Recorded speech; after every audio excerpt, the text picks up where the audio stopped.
Hay una historia que los libros de medicina no cuentan, no porque sea falsa, sino porque no cabe en ninguna categoría conocida. Ocurrió en el verano de 1919, en un convento perdido en las montañas del Gargano, en el sur de Italia. El protagonista no era un creyente, era un científico, un hombre de datos, de laboratorio, de conclusiones verificables. Llegó con la convicción firme de que iba a desenmascarar un fraude monumental, y se fue de allí 9 días después sin poder explicar lo que había visto. Ese hombre se llamaba Amico Bignami. Era catedrático de patología en la Universidad de la Sapienza de Roma, considerado uno de los mayores especialistas en enfermedades de la piel de toda Italia. Era, además, ateo declarado. Y fue precisamente esa condición, ese ateísmo sin fisuras, lo que hizo que las autoridades eclesiásticas lo eligieran para la investigación. Si alguien iba a examinar las llagas de un fraile capuchino con ojos libres de cualquier predisposición religiosa, ese alguien era Amico Bignami. Pero antes de llegar al momento en que Bignami vio lo que vio, necesito contarte quién era el fraile al que iba a examinar. Francesco Forgione nació en 1887 en Pietrelcina, un pueblito de Campania. Creció en una familia de campesinos pobres y devotos. De niño era distinto. Ayunaba por voluntad propia cuando apenas tenía edad para entender lo que significaba ayunar. Se arrodillaba en el suelo de piedra durante horas. Sus compañeros lo miraban con una mezcla de extrañeza y respeto, porque había en él algo que no era posible explicar con el vocabulario ordinario de la infancia. En 1903, ingresó como novicio en la Orden de los Hermanos Menores Capuchinos.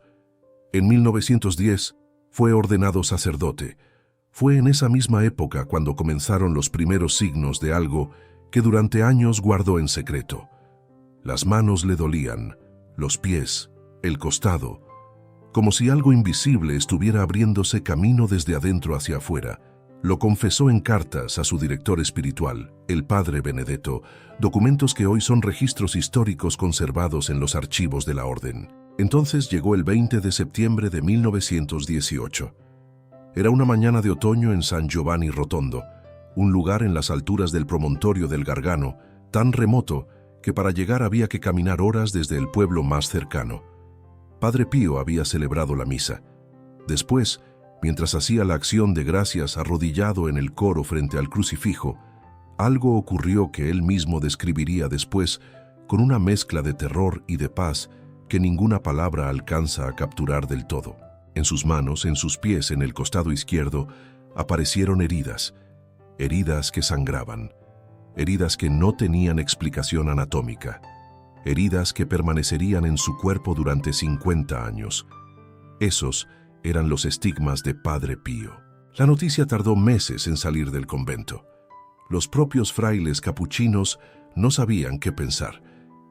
Fue en mayo de 1919 cuando el periódico napolitano Il Mattino publicó una extensa crónica escrita por un periodista que había viajado hasta allí y regresó convencido de haber presenciado algo que la redacción discutió durante días. A partir de ese momento, la gente empezó a llegar, primero en grupos pequeños, después en multitudes. Venían enfermos, desesperados, escépticos, curiosos. Muchos se iban distintos, pero también llegaron los que no creían, y entre los que no creían, llegaron los que tenían autoridad para investigar.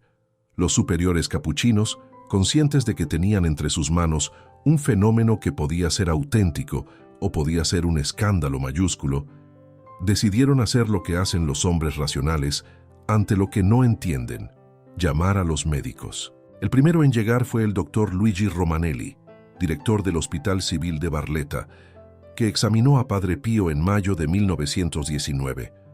Romanelli era un hombre serio, metódico, sin inclinaciones hacia el misticismo.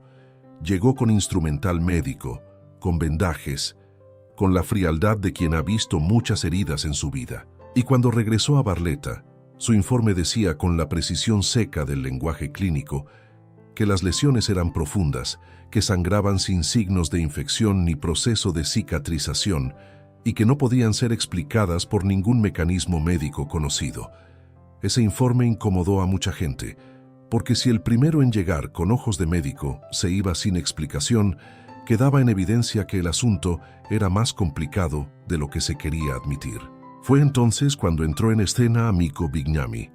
Tenía 57 años cuando lo contactaron para la investigación. Catedrático respetado, autor de trabajos científicos que habían circulado por toda Europa, con una reputación construida ladrillo a ladrillo durante décadas. Su ateísmo no era el ateísmo combativo de quien necesita convencer a otros. Era el ateísmo tranquilo de quien simplemente no ha encontrado ninguna razón para creer. Para Bignami, la realidad tenía 4 dimensiones y todas eran medibles. Cuando le propusieron examinar al fraile de San Giovanni Rotondo, aceptó, pero puso una condición: que su participación fuera confidencial. No quería que su nombre apareciera asociado públicamente a una investigación sobre fenómenos místicos. Tenía una carrera que proteger, y asociarse a esa clase de historias podía costarle algo que un académico de su tiempo no podía permitirse perder: la credibilidad. La condición fue aceptada, y en julio de 1919, Bignami emprendió el viaje. Desde Roma había que tomar el tren hasta Foggia, y desde Foggia subir hasta el Gargano por caminos que en verano eran polvo. Bignami hizo ese camino en silencio, preparando mentalmente la lista de hipótesis que iba a verificar. Las heridas eran autoinfligidas. Las heridas eran producto de alguna sustancia química aplicada deliberadamente, probablemente ácido fénico, conocido por producir lesiones cutáneas crónicas. Las heridas eran manifestación de algún trastorno neurológico, lo que los médicos de entonces llamaban condición psicopática, una categoría amplia que servía para clasificar todo lo que no encajaba en otro sitio. El diagnóstico estaba listo antes del examen. Solo faltaba la verificación. Llegó al convento un martes de julio.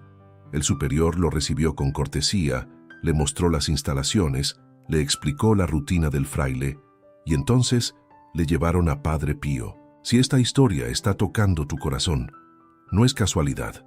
Hay momentos en los que Dios nos habla de formas que no esperamos, y quizá este sea uno de ellos. Nuestro libro digital reúne 20 oraciones poderosas del Padre Pío para momentos como este, momentos en los que realmente necesitamos ayuda. Si sientes que necesitas paz, protección o un milagro, te dejé el enlace aquí abajo, en el comentario fijado. Los que estuvieron presentes en aquel primer encuentro cuentan que fue un momento extraño. Bignami esperaba a un hombre que se comportara como los histéricos que había estudiado, agitado, exaltado, buscando la atención y la aprobación de quien lo observaba. En cambio, encontró a un fraile de 32 años, de estatura media, con una barba oscura y unos ojos tranquilos que miraban sin desafío y sin miedo. Padre Pío lo saludó con sencillez. No preguntó quién era ni qué venía a hacer. Extendió las manos cuando se lo pidieron, se quitó el calzado cuando se lo pidieron, se sometió al examen sin resistencia y sin teatro. Esa actitud era, en sí misma, desconcertante. Los que fingían heridas para atraer atención no se comportaban así. Los que querían convencer a alguien de que su condición era real no respondían con la indiferencia serena de quien no necesita convencer a nadie. Bignami era un psicólogo clínico en sus ratos libres, en el sentido de que llevaba décadas observando el comportamiento humano desde la distancia fría del diagnosticador, y lo que veía no correspondía al perfil de ningún tipo de personalidad que hubiera estudiado. Bignami examinó las heridas durante varias horas. Lo que encontró no era lo que esperaba. Las llagas en las palmas de las manos y el dorso eran simétricas con una precisión desconcertante. No había inflamación en los tejidos circundantes, que es exactamente lo contrario de lo que ocurre con las heridas necróticas por sustancias químicas, donde la inflamación es inevitable.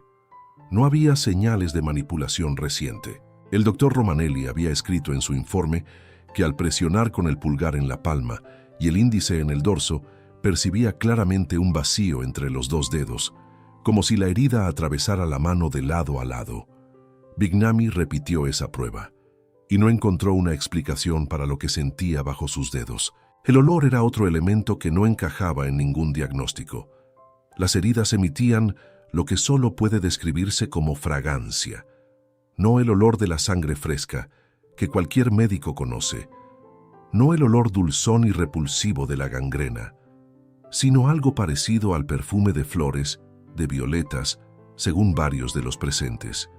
Un aroma que distintos médicos y visitantes documentaron por separado, en distintos momentos, sin haberse coordinado entre sí. Bignami anotó todo, y luego propuso algo que en su mente debía resolver el asunto definitivamente: un experimento. Las manos de Padre Pío serían vendadas con gasa limpia cada día, bajo supervisión estricta. Los vendajes serían sellados, de manera que ni el propio fraile ni nadie más pudiera manipularlos. 4 frailes se turnarían para garantizar esa vigilancia y cada uno firmaría un registro diario. El experimento duraría 8 días. Si las heridas sanaban bajo esa condición de aislamiento, quedaría demostrado que la única razón por la que no habían sanado era la aplicación deliberada de alguna sustancia.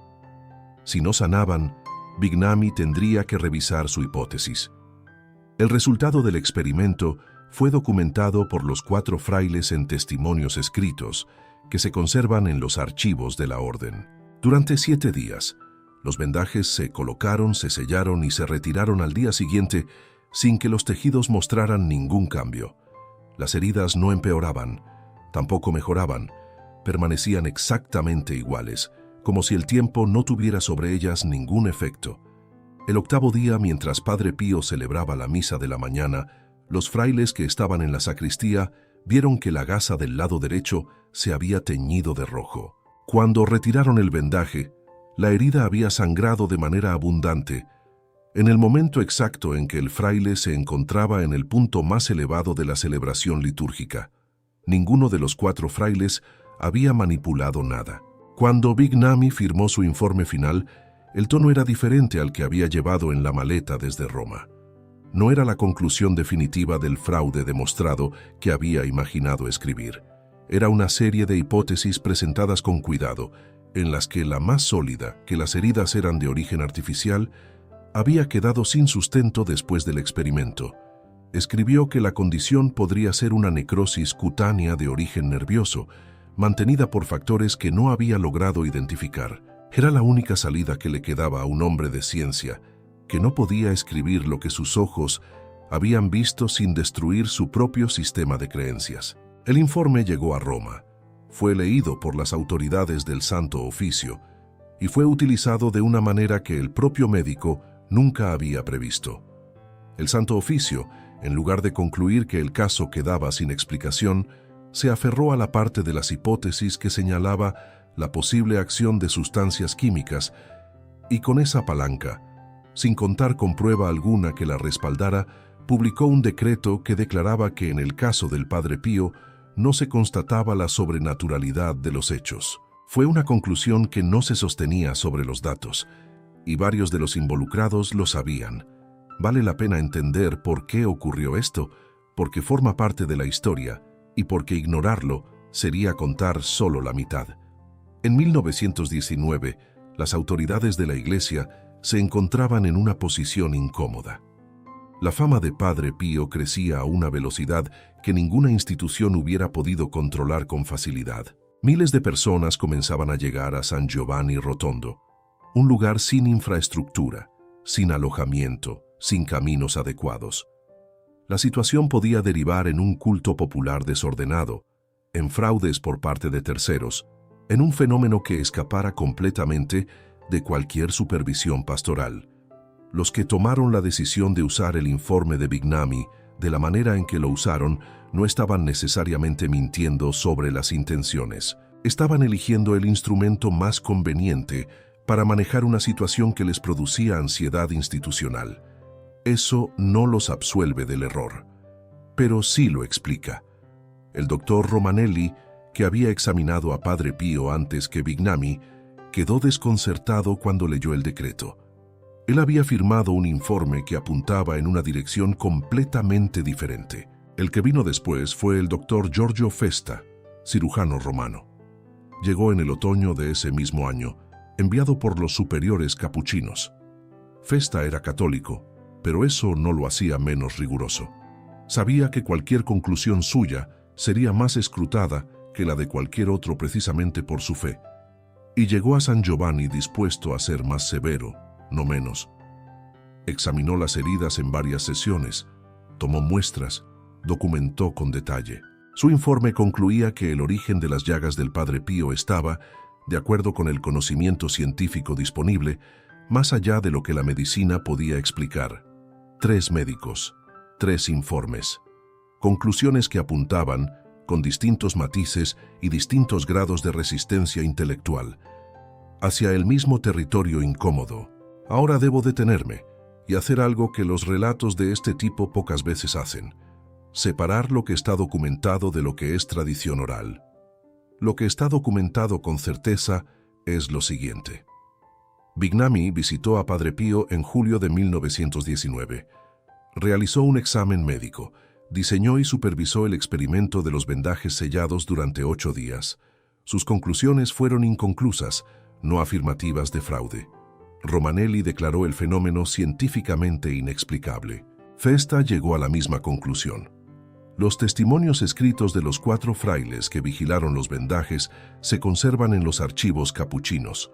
Todo eso está en los registros. Lo que no está en los registros formales, pero que aparece en cartas privadas encontradas décadas después, es lo que le ocurrió a Bignami internamente. No fue una conversión dramática. No fue el momento de Damasco. No hubo luz ni derrumbe súbito. Fue algo más lento y más extraño. Fue el silencio de un hombre que no puede dejar de pensar en algo que no puede explicar. Los colegas de Bignami en Roma notaron un cambio cuando regresó. Era algo sutil. Bignami era conocido por su capacidad para responder con rapidez cualquier pregunta que tuviera respuesta científica y para descartar sin esfuerzo cualquier pregunta que no la tuviera. Después de San Giovanni Rotondo, había una categoría de preguntas ante las cuales se detenía. Las preguntas sobre lo que había visto allá arriba. No habló públicamente de su experiencia. Cumplió la condición de confidencialidad que él mismo había impuesto, pero hay una carta, encontrada entre sus papeles personales después de su muerte, dirigida a un colega, en la que escribía que el experimento de los vendajes no había producido el resultado que esperaba, que sus hipótesis iniciales habían quedado sin confirmación, que no sabía cómo catalogar lo que había observado dentro de las categorías de la medicina que conocía, y que esa incapacidad de catalogar le resultaba, después de una vida entera de certezas científicas, algo profundamente incómodo. No fue más allá de eso, al menos no en lo que se conserva. Pero hay un dato que los historiadores que han estudiado el período señalan como significativo. Bignami, después de San Giovanni Rotondo, nunca volvió a escribir públicamente sobre el caso. En un hombre de su perfil académico, esa omisión resulta llamativa. Los médicos de su época no eran hombres que se guardaran sus conclusiones. Publicaban, debatían, polemizaban. Ese era el metabolismo de la vida intelectual del momento. Bignami guardó silencio, y ese silencio dice algo que ningún informe puede decir. En 1925, Giorgio Festa regresó a San Giovanni Rotondo. Esta vez no venía en misión oficial. Venía porque la imagen de esas heridas no había abandonado sus pensamientos. Realizó un segundo examen con la misma meticulosidad del primero y llegó a las mismas conclusiones. En su segundo informe escribió que en 6 años no había encontrado ningún mecanismo médico que pudiera explicar lo que tenía ante sus ojos. 6 años y ningún mecanismo. Hay algo que el doctor Pietro Gerardo Violi señaló décadas después, cuando realizó una revisión sistemática de toda la documentación médica existente sobre los estigmas. Violi era especialista en nefrología por la Universidad de Nápoles, investigador de reconocimiento internacional en análisis genético de trastornos hematológicos. No era un hombre dado a la imprecisión, y lo que encontró en esa revisión fue un detalle que le llamó la atención como médico más que cualquier otra cosa. Cuando Padre Pío fue intervenido quirúrgicamente en 2 ocasiones durante su vida, una para reparar una hernia y otra para extirpar un quiste del cuello, las incisiones quirúrgicas cicatrizaron con normalidad perfecta. en plazos normales, con las cicatrices normales de cualquier paciente. El tejido respondía exactamente como respondería en cualquier persona, lo que significa que el cuerpo de Padre Pío tenía perfecta capacidad de cicatrización, solo que sus heridas no cicatrizaban. Eso, señaló Violi, es lo que los médicos llaman una contradicción fisiopatológica. Y luego estaba el otro dato, el que aparece al final de esta historia como una marca que ningún análisis puede ignorar. Cuando Padre Pío murió el 23 de septiembre de 1968 a los 81 años, el médico de turno realizó la inspección del cuerpo en las horas inmediatas. Era obligatorio, y lo que ese médico encontró fue que las heridas, las llagas que había llevado durante 50 años, que habían sangrado y dolido y permanecido abiertas durante medio siglo, habían desaparecido, sin cicatrices, sin la menor marca en la piel, como si nunca hubieran existido. Las heridas normales que requieren cicatrización tardan, según la profundidad de la lesión, entre 20 y 60 días en cerrar, y siempre dejan tejido cicatricial. Lo que no ocurre nunca, lo que la medicina llama un absurdo fisiopatológico, es que una herida de 50 años de duración desaparezca sin dejar huella en el momento de la muerte. Y sin embargo, eso fue lo que encontró el médico que inspeccionó el cuerpo. Hay cosas en este mundo que la ciencia puede describir sin explicar. El caso de Padre Pío es, desde el punto de vista médico, uno de los más documentados y menos explicados de los que existe registro en la historia moderna. No porque los que lo estudiaron fueran descuidados o crédulos. Al contrario, precisamente porque los que lo estudiaron fueron rigurosos y honestos, la imposibilidad de explicarlo quedó registrada con una claridad que ningún argumento posterior ha podido disipar. Bignami murió en 1929, 10 años después de su visita a San Giovanni Rotondo. No hay registro de que se haya convertido al catolicismo ni de que haya cambiado públicamente su posición sobre la religión. Lo que sí hay registro es de que nunca publicó una refutación de lo que había visto. Nunca le dijo a ningún colega que el fraude había quedado demostrado. Nunca usó el caso de Padre Pío como ejemplo de superstición popular que la ciencia había desactivado. El silencio de Bignami, en un hombre de su perfil y de su época, no es un detalle menor. Es quizás la afirmación más honesta que hizo sobre lo que encontró en ese convento entre las montañas del Gargano. Y Padre Pío siguió en San Giovanni Rotondo. Siguió celebrando sus misas largas, sus confesiones interminables, sus jornadas sin dormir y sin comer que los médicos que lo observaban no podían explicar. En la década de 1950 le extrajeron sangre por razones médicas rutinarias y los análisis fueron completamente normales. Lo único anormal era el fragante aroma que acompañaba a la sangre que emanaba de los estigmas. Durante 50 años, las heridas permanecieron. Durante 50 años no sanaron. El hospital que Padre Pío soñó construir, la Casa Alivio del Sufrimiento, abrió sus puertas en 1956. Existe hoy.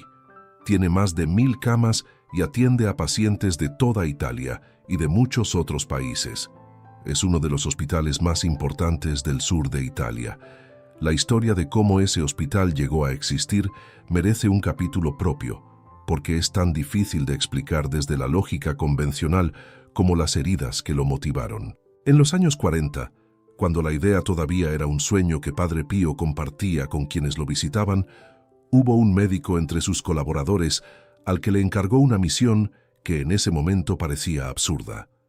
Le dijo, señalando un promontorio cercano al convento, que allí iban a construir el hospital y que él sería su responsable.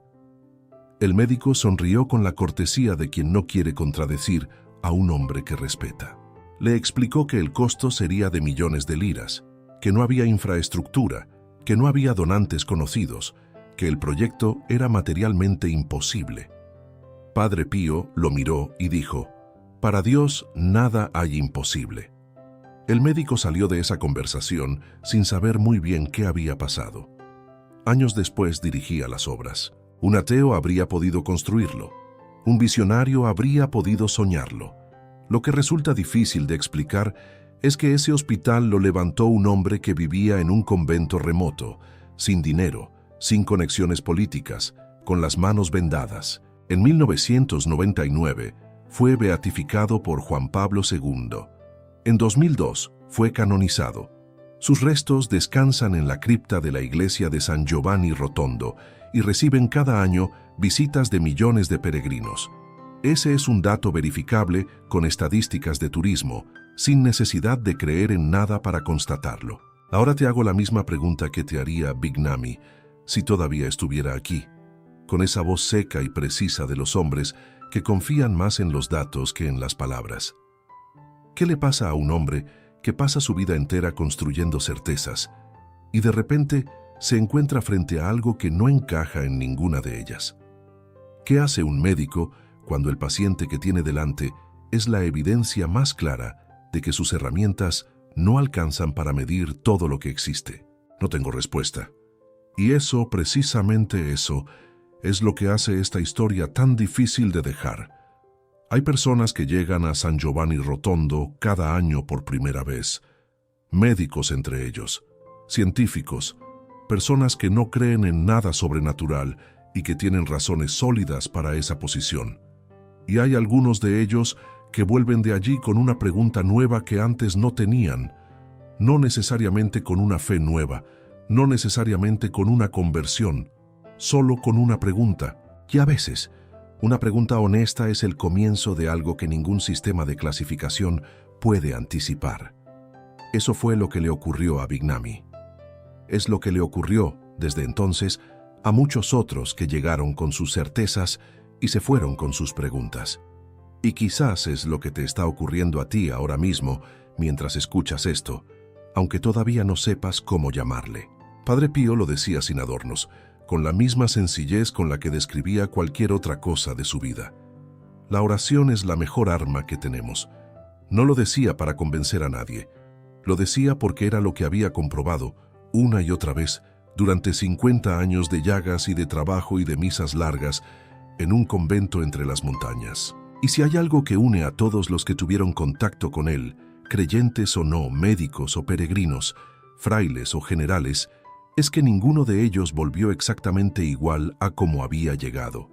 Eso, al final, es lo más difícil de explicar y también lo más difícil de ignorar. Antes de terminar, quiero decirte algo importante. Deja tu like, suscríbete al canal y comparte con tus amigos para que podamos difundir aún más a nuestro querido Padre San Pío.